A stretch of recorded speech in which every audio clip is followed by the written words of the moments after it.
sa Muntinlupa po. Huwag kang Muntinlupa. ano. Ikaw po talaga siguro ang Rosana, hinahanap ni sir. Mabutit nanonood ka ngayon. Dino, Albi. Mm. Tawagin mo na lang ko sa pangalan. Huwag mo akong tatawaging sir. Oh, sige. Kasi pag sir, parang ano ba, mayroon tayong ano, yung inferior, ano, yung gap ba? Oh, sige. Bin na lang, Bin. Huwag Para mo medyo magkaedad tatakpan tayo, ng sir, ano no? mo, yung, Sige, sige. Hindi na kita Ano ba ito? tatawaging sir, Hindi ha? nakikita dito. Bin na lang para medyo magbarkada tayo, sir. Sir Bin! Bin! Hindi po. Sir, open nyo po yung camera. Hindi po kayo nakikita. saan bang camera nito?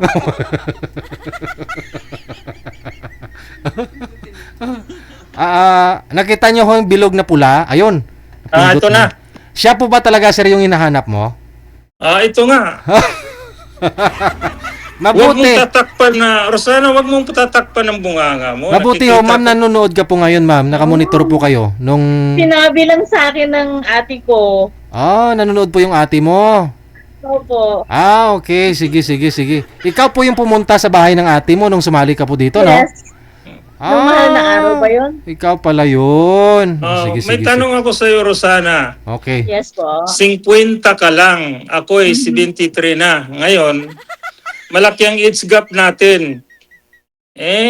Matatanggap mo kaya yung ganon na malaking age gap yan. 23 years. Pero may artista naman katulad ni na Caprio. Si Caprio, 50 si Caprio. Si Leonardo Caprio at tapos ang girlfriend niya is 28 lang o 26 na model. Tapos si Al Pacino, mayroon rin siyang yung artista yan sa Godfather. Rin siya 80 tapos ang kanyang Mrs. is 39. Pero mga milyonaryo naman sila, okay lang sa kanila. Ako hindi naman ako milyonaryo. Okay lang naman yun. May problema lang sa atin, ikaw mayroon kang yung legal impediment. Alam ko narinig ko doon sa sa statement mo dati Narinig na mo kasal ka pa kasi sa asawa mo Narinig mo sa TV, napanood mo sa radyo. Diba? Madali 'yun. Tutulungan kita. Kasi may asawa siya, may ebidensya, may anak. So, kung mag-file ka ng annulment, siya pagastusin mo or else pwede siya i-demanda ng concubinage yung asawa adultery. Kulong sila.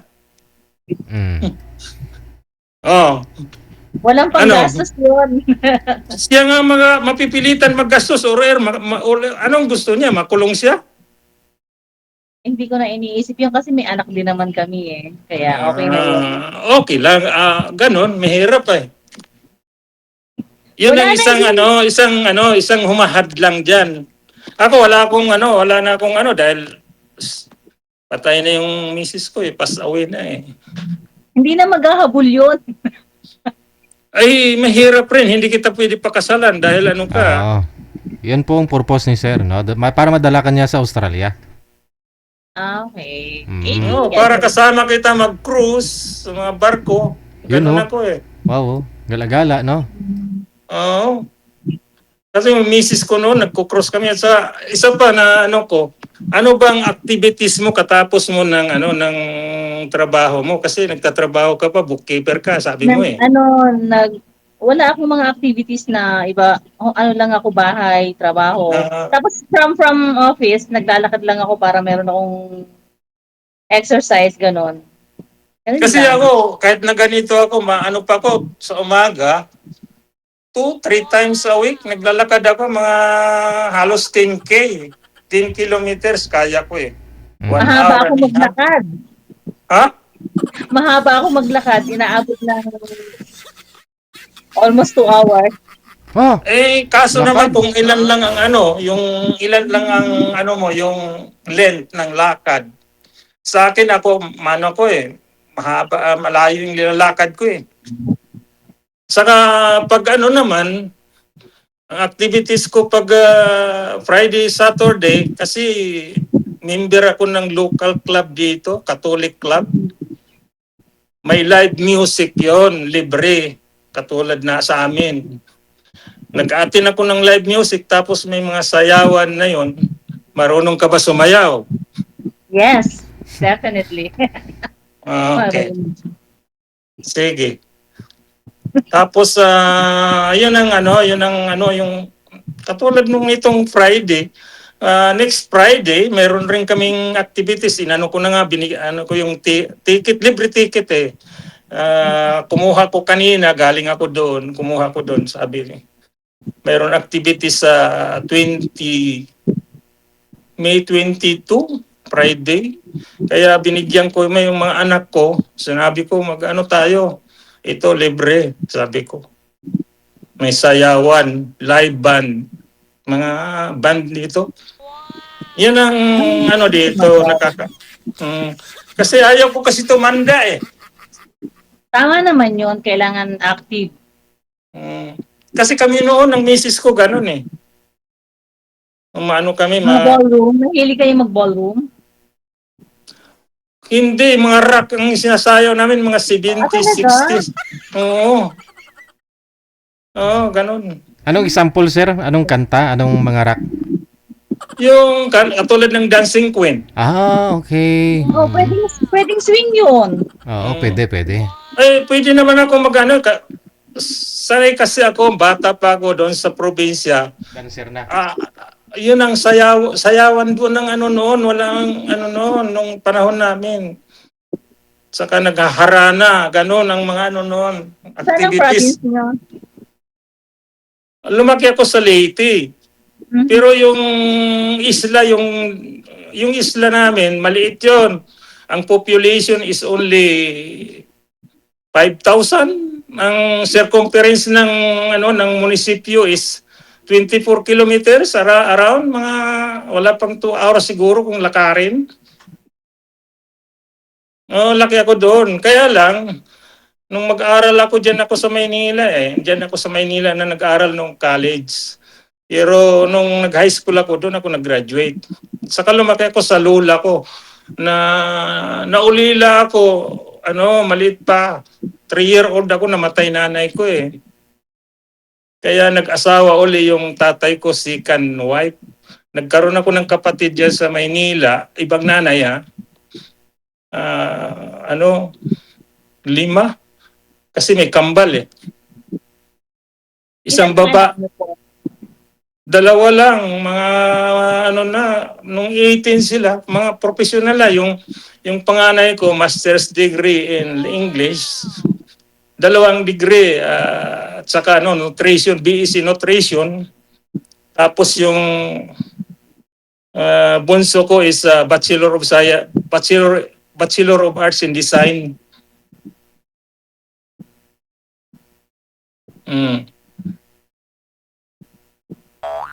Ganon.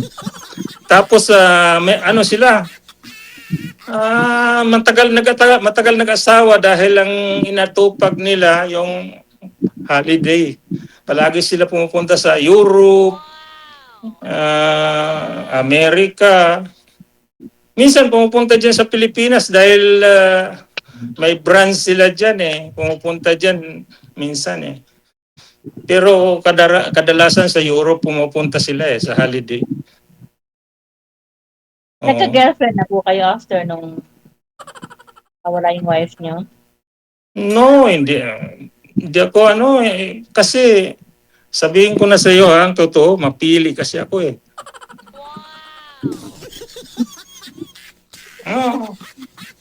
Noon pa. Ha? Nagulat ako sa ate ko. Sabi niya, sis, merong kausap si DJ Jel. Ikaw ang hinahanap. Sabi ko, ha? Kasi naka-deactivate yung FB ko. Ako wala akong wala akong Facebook. Kasi hindi ako nangailangan ng Facebook. Bakit? Itong katulad dito yung telepono ko ito, ang data ko dito is 200 gigabytes a month. Tapos ang nagagamit ko lang kahit tulugan ko ito, nanonood ako minsan, natutulog ako, nagsasalita yan. Ang nauubos lang sa isang buwan is kalahati, 100 lang gigabytes. Tapos mayroon akong ano diyan sa Pilipinas, dito sa provider ko, 300 minutes na libre. Tawag diyan sa Pilipinas. Tapos sa Amerika is unlimited ako. Sa Europe, kung magsalita, makipagtawagan ako doon. Wala akong ano eh. Kaya hindi ko na yung Facebook kailangan eh. Sa Facebook kasi yung mga messenger, yung ano kasi para walang bayad eh. Saan niyo po ako napanood, sir? Saan niyo po napanood itong programa natin? Nasa YouTube? Oo, sa YouTube. Kaya nga hindi nga ako nakakaano, palagi delayed yung napapanood ko sa iyo eh. Ano na, minsan nag-upload ka, ano na yata, 2 o'clock in the morning. Oo. Nagigising ako, nagsasalita yung telepono ko eh. Nagsasalita yung telepono ko. Ano sabi, sir? Nagsasalita pag telepono ko. Kaya nga nung buhay pa yung misis ko, lintik na tao na ito, tutulog-tulugan na yung telepono na yan, hindi pa pinapatay. Maingay, sabi niya. Oo. Natatawa nga ako kasi hindi rin nauubos nga ang ano ko, data. Hindi nauubos eh. Dati bumibili lang ako ng data noon. Kasi, pero nung mag-ano na ako, nung magre-retire na ako, sabi ko, kailangan kong malaki data. At saka hindi, dati meron kaming may laptop pa nga dito sa bahay, hindi na ginagamit eh. Nandyan lang sa sa tagiliran, hindi na ginagamit. Kasi sa telepono na ngayon, na mobile phone, nandyan na lahat eh, di ba? Yeah. Katulad mo, ngayon, paano kita makontak? Ibigay mo telepono. Ako tatawag sa iyo eh. Ako tatawag sa iyo. Kasi para hindi ka magbayad. Katulad ngayon, ngayon mamayang gabi dito, alas 12 ng gabi, babalik na naman yung yung 1 month na 300 minutes na allowed sa akin na free tawag. So, ang naubos ko lang last month is may natira yata kung 4 hours na tawag. Hindi ko nagagamit. Kasi ang nangyayari, tumatawag ako dyan sa Pilipinas, sa mga kamag-anak ko, hindi sinasagot. Tapos pag tumawag ko, out of coverage, ganun. Sabi ko, ano ba nangyayari sa mga tao na ito? Bakit hindi ko makontak-kontak? Ewan ko, ambot sa langaw. Ayun nga eh. Yan nga ang mahirap eh. Pag-git lang. Saka siguro, natatakot, singilin ko ng utang. May utang pala. Kaya naman pala. Ayun nga ang mahirap eh. Pero kung padalhan mo yan ng pera, sir. Maraming pinakawalan kung pera na yan. Diyan sa na yan. Okay lang yung mas okay na yung nagbibigay kaysa ikaw ang tumatanggap. Di ba? Mahirap nga eh. Kaya nga ayaw ko yung Facebook dahil mini-message ako nung So ang nangyari kasi wala akong Facebook, ang kinukontak nila yung misis ko kasi yun ang may Facebook. Sabi na, tumawag sa'yo si meron dito misis sa'yo, merong daw kailangan sa'yo. Sabi sa akin nun. Sabi ko, ano naman yan? Sabi niya, nanghihiram yata ng pera, kailangan eh. kaya umiikyas ako eh. hindi ako. Ayaw ko ba yung abuso? Nagbibigay naman ako, nagbibigay. Pero ayaw ko yung sobra eh. Nagbibigay ako, hindi naman ko Alam niya ni Gigi, nagsusubscribe nga ako sa mga charity niya eh. Alam niya yun. Nakasubscribe nga po yan dito si Sir sa YouTube. Sinabi ko nga kanina sa kanina, nag-uusap kami sa kanya kung may problema tungkol sa charity, kung may tutulong lang ako, pwede kasi Ipadala mo yung wheelchair, Sir, ipadala mo yung wheelchair ni Mrs. mo dito. Marami pa ako kasi nag-iingi ng wheelchair. mahal ang bayad, DJ, kaysa ipadala ko yan, ang bayad sobra pa, double. Ayun Doble. lang. Nang bumili, no? So namatay na po si Mrs. mo. Anong ginagawa mo sa wheelchair? Pwede ko i-donate din dito. O donate mo na lang siguro sa Dito, siyempre sa sama loob mo pag makikita mo yung wheelchair, di ba? Malay mo, magamit ko. Ay, ayaw mo nga di ba sabi mo ayaw mo nga maging matanda ka agad kasi asawahin ka pa ni ma'am. Hindi mo ano. Kasi minsan nagkasakit ako noon, DJ, alam mo. Anong sakit? Nung magkasakit ako noon, Oh. kahit pumunta sa toilet, na hirap ako. Yung nag-ano ng zipper ng pantalong ko, misis ko, para magpunta sa toilet.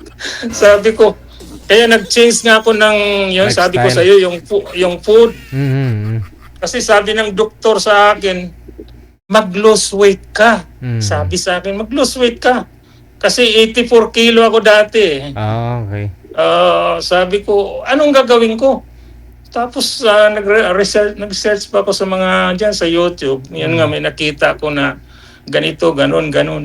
Ayun, tinisting ko una, mahirap talaga sa una. Yung mag-lose weight, mahirap. Sabi ko, paano ito? Sabi ko, nung naanuhan ko na, nakagamay ko na, yun. Sabi, ngayon, baliwala na sa akin kahit na yung pagkain. Minsan lang ako kumain. Basta yung pagkain ko talaga sa umaga, halimbawa, kumain ako alas 8, alas 9, heavy.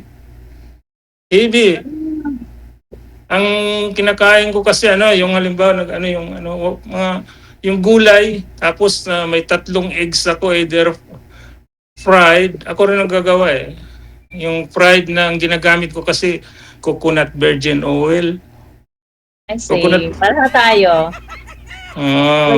Para tayo ng oil. Tapos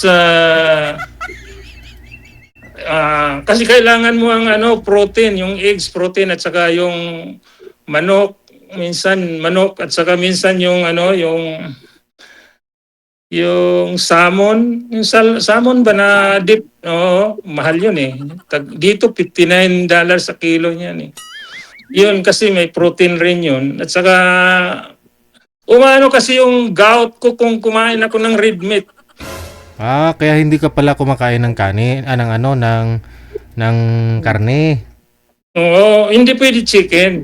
Mm. Yung gout na yan uric Trigger. acid. Chicken, wag Trigger. mong balat. Yung uric acid tumataas. Kahit uminom ka ng beer, ay uric acid, ganon. Namamaga yung mga joints, ganon. Pangit. Kaya iniiwasan ko yun. Kaya mula nung naging 50 edad ko, hindi na ako umiinom. Paano ho yun, sir, kung magkatuluyan ho kayo ni ma'am? Ma'am, kumakain ng karne, ma'am? Hindi ko naman siya hindi ko naman pipigilan siya kahit yung misis ko. Mga gulay ako.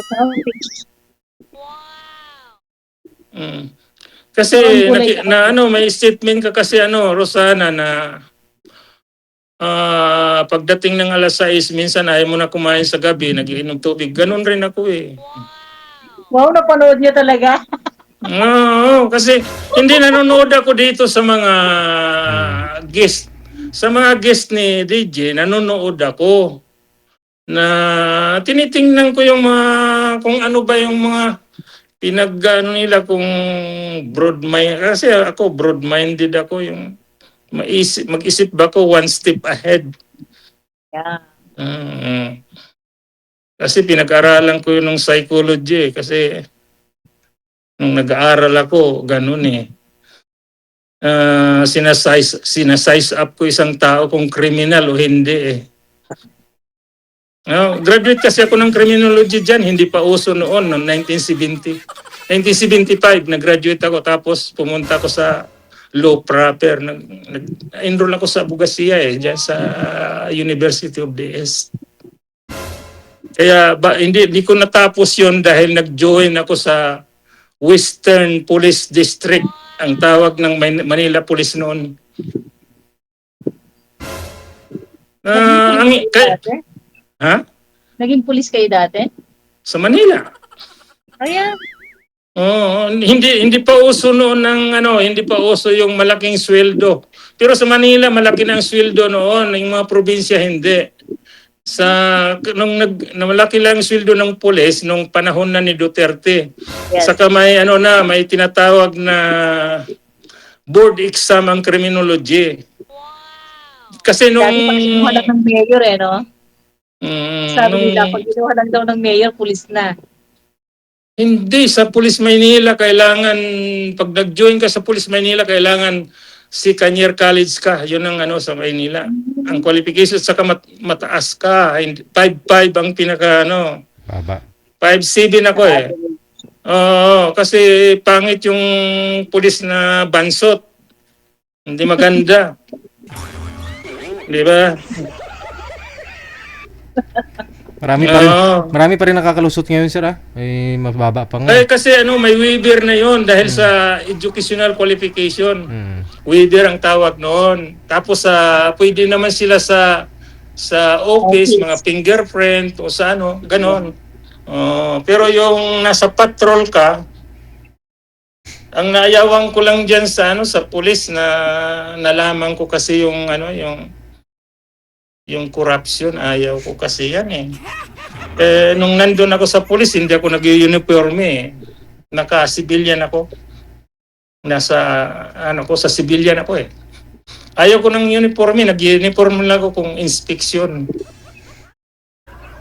Oo, ganun. Kasi nung may mga kabats kasi ako noon, yung kasamahan ko sa pag-umpisa, tapos nagpa-assign ako doon sa walang pera. Sabi sa akin, bats ang tawag kasi ng yung kasabay mo. Bakit diyan ka nagpa-assign na walang pera diyan? Sabi ko, hindi ko naman kailangan ng pera kasi nag-aaral pa ko sa College of Law noon. Gusto ko matapos eh. Yun ang ko kasi ang kanyo ng Prinsipyo. Oo, gusto ko noon matapos na maging abogado ako sa Judge Advocate General Office ako, yung sa trial ba? Gano. Yun ang hindi ko na na pangarap, hindi ko nakuha. Dito gusto ko sana mag-aaral pero nung dumating ako maraming trabaho, gusto ko maka-establish, makabili ng bahay. Mga bata pa ako, mahirap dito kasi kung may maliit na bata, nung maliit pang mga anak ko, pupunta ka sa babysitter, kukunin mo, babayad ka, yung ikaw maglalaban ng lampin kasi noon ginagamit namin yung cloth, yung hindi diaper, kasi minsan yung may mga anak ako na sensitive yung skin sa sa yung nappy.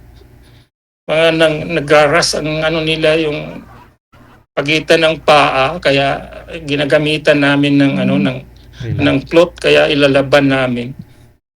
Mahirap sa nung umpisa, talagang ayaw ko na yun. Mahirap. Tapos minsan pupuntahan ko yung galing ko sa trabaho, 10:00 na ng gabi, gigisingin kong anak doon sa babysitter, ilalagay ko sa sakyan, pauwi sa bahay. Mahirap. Ilan taon na yung anak niyo? Ang panganay ko, 40 eh.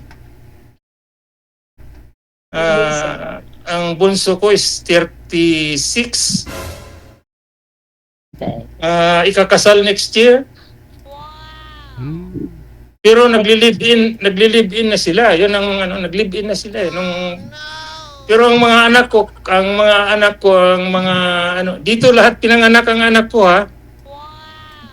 Dito lahat sila pinanganak. Pero inano ko pa naman ng Filipino culture dahil pag nagmura na ako ng mga putang ina, alam na nila naggalit ako. Alam nila kung galit na ako. Kasi sinasabi ko nga, ang prinsipyo ko, sabi ko, I should be cruel in order to be kind. Hmm, maano ako mapagbigay. Pero pagdating sa hindi tama, ano ako hindi po pwede sa akin eh. Hmm. Stricto kasi ako stricto ganon sa mga anak ko noon dati. Pero ngayon magkaibigan na kami. Mabait na sila sa akin. Na ano naman, Kasama niyo sila dyan sa bahay? hindi, 18 pa lang edad nila, sumiparit na. Kasi Anong bahay ko kasi noon, malaki. Nung sabi ko, bakit kayo aalis? Sabi, no. Kasi gusto nila, talaga, yung private, yung kanilang privacy. kalayaan ba? Iano mo, itaas-taas ang mo, telepono, hindi nakikita ang mo mukha. Nilalamig ako. Mas malamig dito, 9 degrees lang dito sa amin. Oo nga. Negative, 9 degrees. Hindi naman negative. Oo, 9 degrees na dito. Ito nga, kaya nakaganito ako Dati nag-t-shirt lang ako lalo na sa labas. Kasi dito may heater May heater kami. Kasi ang dito, yung Yan. reversible. Kita Pwede na sa ako? winter. Ha? Kita na ako? Ayos? Oo, ganda-ganda mo.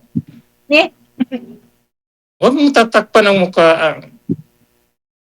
Pag halimbawa nandito ka na, o nandito ka, huwag ka maging feel inferior sa kanila, yung mga puti, nakikipag-discussion ako Kasi minsan parang mamatahin ka ba? Sabi ko, you come up, we're only one step ahead than me.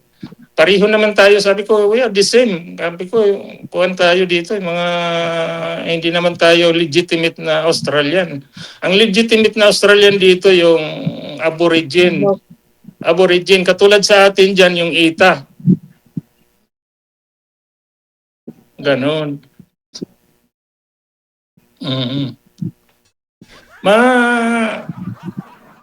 Gusto ko na dito yung kasi mula nung pumunta ko dito, Rosana, na ko dito, 41 years.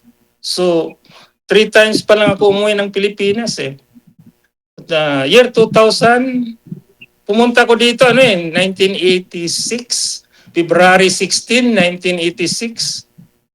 Tapos after 2 weeks, nagkudita dyan, tinapol si Marcos.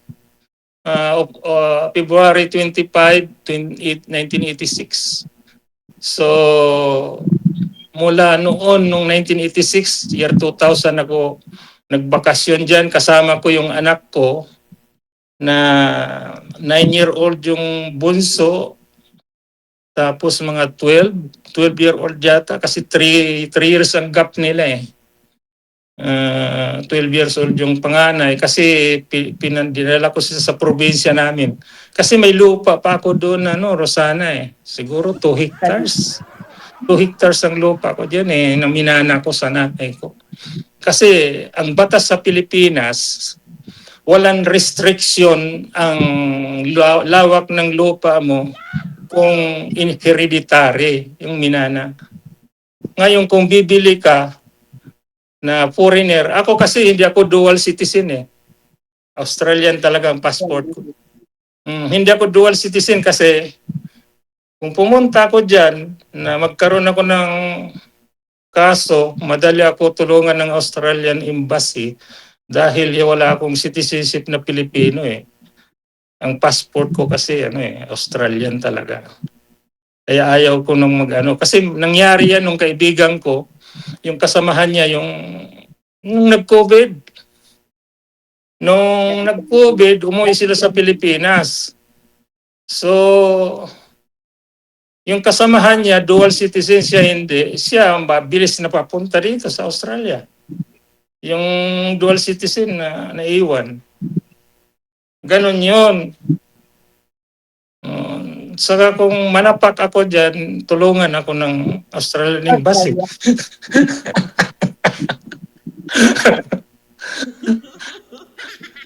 Nung umuwi ako nung 2008 dyan, Kasi umuwi nga ako dyan dahil may kinuha akong certificate sa pulis na no criminal record ako. Kasi kailangan dito eh. Nung nag-apply ko sa trabaho, sabi ko, shit, kailangan ng no criminal record. Pumunta ako dyan 1 week lang, nag-aeroplano. Sabi ko, ang laki ng gastos ko dito ah. Tapos nakuha ko naman, nakita ko yung mga dati kong kasamahan nung bumakasyon ako noong 2008. Yung mga kasamahan ko dyan sa Maynila na pulis, mga kapitan ng ranggo eh. Mga kapitan na, mataas na, major, gano'n. Tapos linapitan ko sila. Sabi ko, may kailangan ako dyan eh. Sa personnel, tinignan, hindi pa computerized noon ha. Nakafile pa mga alikabok na mga libro sa personnel. Tiningnan yung records ko. At saka ang isa pa, nung pumunta kasi ako dito, mayroon akong available na mga sick leave, sickness. Tapos naggawa ko ng attorneys, special power of attorney sa pinsan ko na yung makukuha kong mga benefits, ibigay mo sa auntie ko. Yung auntie kong walang asawa, yun isa sa nagpalaki sa akin eh. Pinabigay ko yun. Kasi yung yung hippie ko, yung chief ng division, doon ako, ninong ko sa kasal, sabi niya, iiwan mo dito lahat ng dokumento, mga resignation para ako sasubmit ko na lang kung tapos na yung mga leave mo. Yung accumulated leave na ako, natapos na. So, nung matapos yun, nung pumunta ko doon, alam mo, na tapos na ang leave ko, yung pinail ko na yung resignation. 3 years pa, sumusweldo pa. May kumukuha pa ng sweldo ko dyan eh. Na-find out ko eh.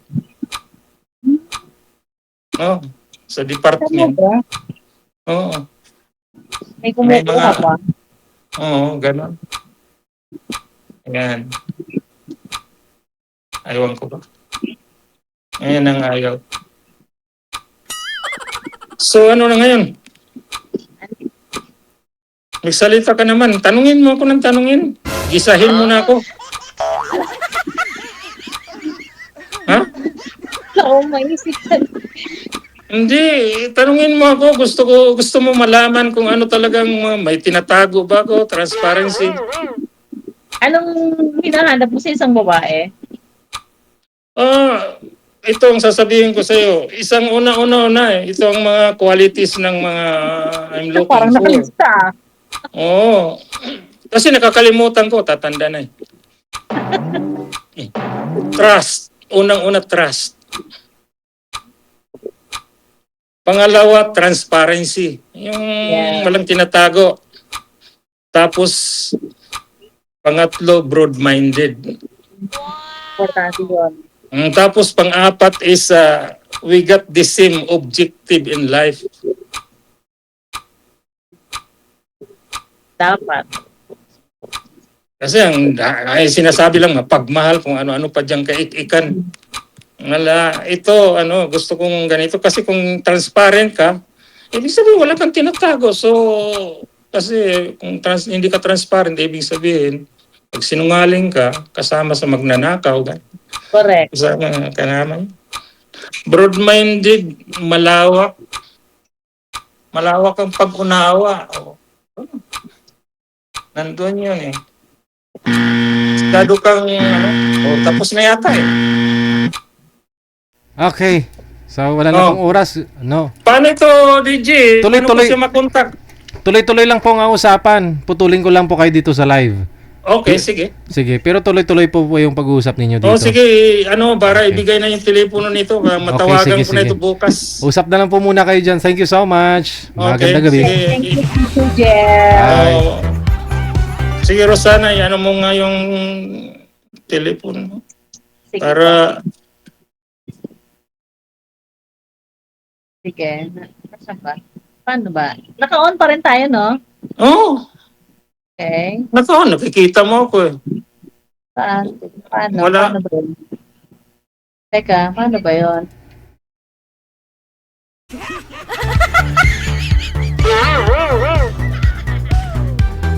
Nataba ako sa nag-comment. Broad-minded. No. Akala nyo kape lang yung may broad coffee?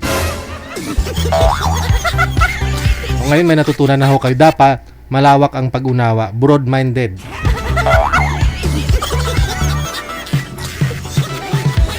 Isisir nga ho kasi malawak ang pag-unawa, di ba? Oh. May marami ho siyang alam. Kaya di nakapagsalita si Madam. Sa off-cam na.